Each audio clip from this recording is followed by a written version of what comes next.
আসসালামু আলাইকুম। জাতীয় বিশ্ববিদ্যালয়ের শিক্ষার্থীরা দীর্ঘদিন ধরেই সমাবর্তন আয়োজন করা নিয়ে দাবি জানিয়ে আসছিল।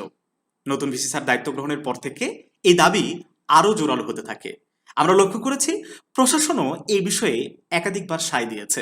তবে রিসেন্টলি আমাদের উপাচার্য sir doctor S M Amanullah তার বক্তৃতার কোনো একটা অংশে এই সমাবর্তন নিয়ে কিছু কথা তুলে ধরেছেন, যার প্রেক্ষিতে ফেসবুকের বিভিন্ন গ্রুপ পেজগুলোতে এটা নিয়ে ব্যাপক আলোচনা হচ্ছে। তো জানুবিডির আজকের ক্লাসে এই সমাবর্তন নিয়ে একেবারে বিস্তারিত তথ্য তোমাদের সামনে উপস্থাপন করার চেষ্টা করব। তো এক নজরে দেখে নাও যে আজকের ক্লাসে আমরা কোন কোন টপিকে কথা বলতে চলেছি।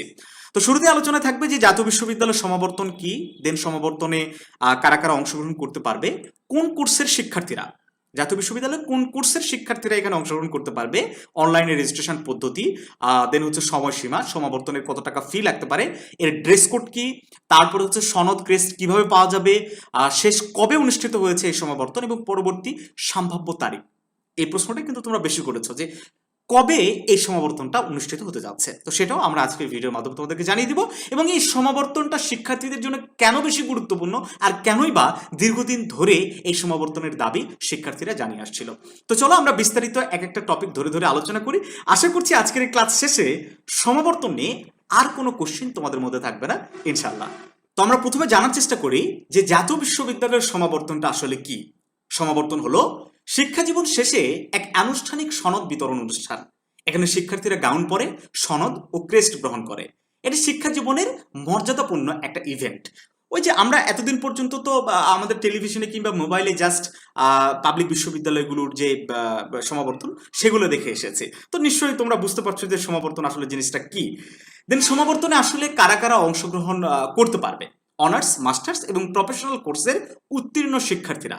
যারা ফেল করেছে তারা কিন্তু এখানে না, শুধুমাত্র যারা উত্তীর্ণ হয়েছে, পাশ করেছে, তারাই এখানে অংশগ্রহণ করতে পারবে।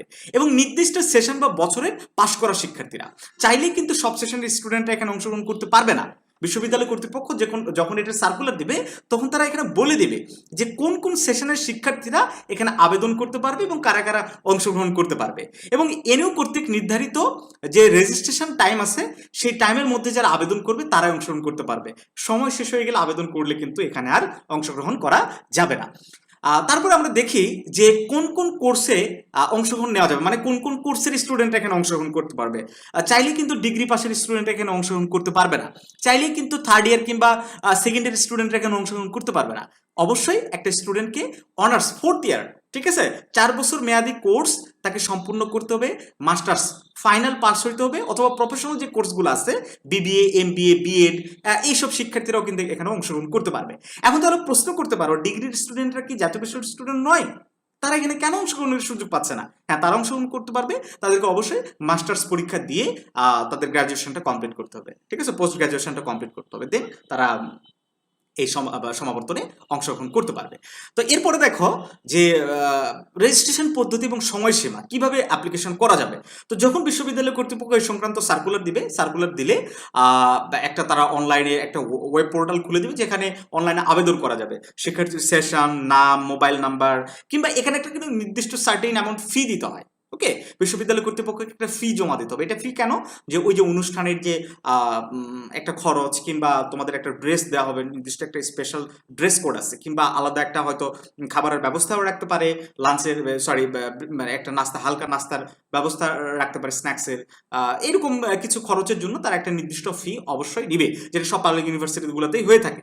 হ্যাঁ, আর এই যে এই অ্যাড্রেসে তখন আবেদন করা যাবে, এরকম একটা অ্যাড্রেস দিবে এবং মোটামুটি 1 মাসের মতো একটা সময় দিবে, যে সময়সীমার মধ্যে একটা স্টুডেন্টকে অবশ্যই আবেদন করে ফেলতে হবে। তারপর সমাবর্তনের ফি কত টাকা হতে পারে। দেখো, ইতিপূর্বে 2017 সালে তোমরা জানো একবার আবেদন, মানে এটা হয়েছিল সমাবর্তন জাতীয় বিশ্ববিদ্যালয়ের একবারই ইতিহাসে একবারই শুধু সমাবর্তন হয়েছে, সেটা 2017 সালে। তখন 1500 থেকে 2000 টাকার মতো ফি রেখেছিল, আমার মনে নেই সঠিক, তবে তোমাদের ক্ষেত্রেও 2 থেকে 3000 টাকার মতো এটা ফি রাখতে পারে। এটা কেন নিবে তোমার থেকে? গাউন, ক্যাপ, ব্যাজ বা যেগুলো দেওয়া হবে সেগুলা আর জন্য এই টাকাটা নিবে।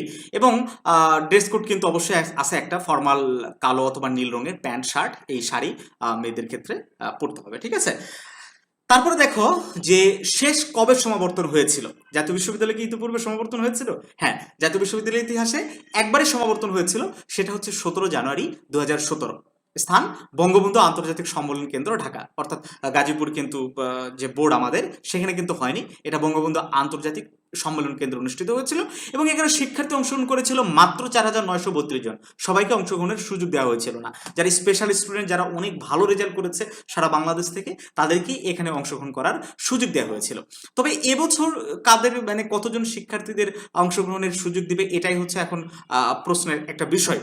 দেখা যাচ্ছে যে খুব সীমিত সংখ্যক স্টুডেন্ট যারা খুব আউটস্ট্যান্ডিং রেজাল্ট করেছে বা অনেক ভালো যাদের রেজাল্ট টপ করেছে কলেজে, তাদেরকে সুযোগ দিলে আসলে অনেক শিক্ষার্থী এখান থেকে বঞ্চিত হয়ে যাবে। হ্যাঁ, এখন সেটা পরবর্তী দেখার বিষয় কি করে তারা। তো যাই হোক শিক্ষার্থী বন্ধুরা, আমরা এই সমাবর্তন আয়োজন নিয়ে সবগুলো বিষয় কভার করার চেষ্টা করছি। সকল প্রশ্নের উত্তর তোমাদেরকে আমরা দেওয়ার চেষ্টা করলাম। এর বাইরেও যদি তোমাদের কোনো প্রশ্ন থাকে সেটা অবশ্যই তোমরা কমেন্ট করে জানাতে পারো, আমরা অ্যাজ সুন অ্যাজ পসিবল সেগুলো রিপ্লাই দিয়ে দেবো। তবে এই ভিডিওর মাধ্যমে আমরাও জানুবিডি টিম একটা দাবি জানাতে চাই যে এটা একটা অনেক বড় গৌরবময় একটা স্টুডেন্টের জন্য, একটা অনেক বড় পাওয়া। সব স্টুডেন্টই স্বপ্ন দেখে যে তার পড়াশোনা শেষ, আনুষ্ঠানিকভাবে শেষ করার পরে পাবলিক ইউনিভার্সিটির স্টুডেন্টরা যেমন ওই মাথার ক্যাপটা উপরে ছুড়ে দিয়ে একটা ছবি ওঠাই, ফটো সেশন করে, হাজারো লক্ষ লক্ষ জাতীয় বিশ্ববিদ্যালয়ের স্টুডেন্টরাও এই স্বপ্ন কিন্তু মনের মধ্যে লালন করে থাকে। আর বিশ্ববিদ্যালয় কর্তৃপক্ষের উচিত যে এই স্বপ্ন পূরণে তাদেরকে সহযোগিতা করা। একটা পাবলিক ইউনিভার্সিটি যদি এই কর্মকাণ্ডগুলো যদি করতে পারে, জাতীয় বিশ্ববিদ্যালয় কেন পারবে না?